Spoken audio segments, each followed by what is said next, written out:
Why are the Jewish people compared to rivers and to waters? In this week's Torah portion of Parshat Balak, Bilam attempts to outdo the Jewish people, to undo the Jewish people, destroy them by cursing them. And obviously, we all know that ultimately God takes those words that were supposed to undo and destroy and curse the Jewish people and turns it completely into a blessing. Bilam goes in front of the Jewish people and a number of times offers them a number of outstanding blessings. One of these blessings is as follows: Kinechalim nitayu keganot alei nahar. You, the Jewish people, will flow forward like brooks that ultimately will lead to flowing like a river.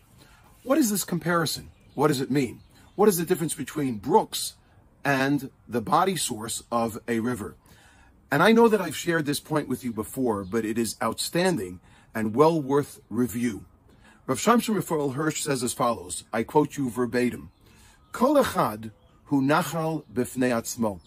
Every single individual is a brook unto himself, creating and forging a flow, a stream, a body of water. Hazorem b'maslul ha'miyuchad lo be'ofen atzma'i me'acherim. Every person has their own brook. Every person has their own story that flows forward and creates their own narrative.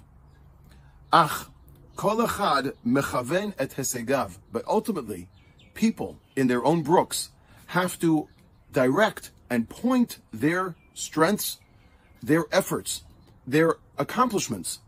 Sheyizremu kiviyachol el tocha nahar echad hameshutaf lekulam. Ultimately, all of those brooks should be pointed and directed towards one body source, towards leading to that one river that unites everyone. It's an unbelievable statement, what Rav Shamshon Raphael Hirsch is saying, because what he is explaining is that Bilam's bracha, Bilam's blessing, is that we as people, as individuals, need our own brook. We need our own way of personifying, of expressing ourselves, of developing and demonstrating our uniqueness in this world. However, at the same time, every individual needs to feel that they are flowing towards a body of water that is collective, that is national, that is uniting, that is congregating. When a person needs to express themselves as their own persona, that is so important.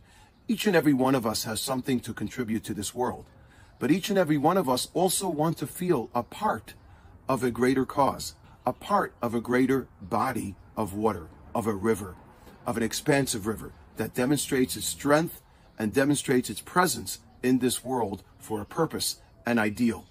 When it comes to mental health, I have said this many times. Every person wants to contribute something in this world. Every person is unique. Every person is an individual. And they need to be reminded of such, that you have something that you yourself are building, that you yourself are capable and have the capacity to offer in this world. That gives a person self-security. That gives a person a feeling and a sense of belonging, that they can contribute and make a difference in this world. And yet at the same time, those little streams, those individuals need to know that they are part of a larger picture, that they are included in a group, that they are part of a community, that they are building something together with others as well. During this time as well, during the war, I demonstrate or I express consistently the importance of uniting. But unification doesn't mean that all of us agree. We can agree to disagree. Each and every one of us brings something else to the table. And ultimately, however, we do have to remember that we are a nation, that we are aspiring towards that large body of water called the river.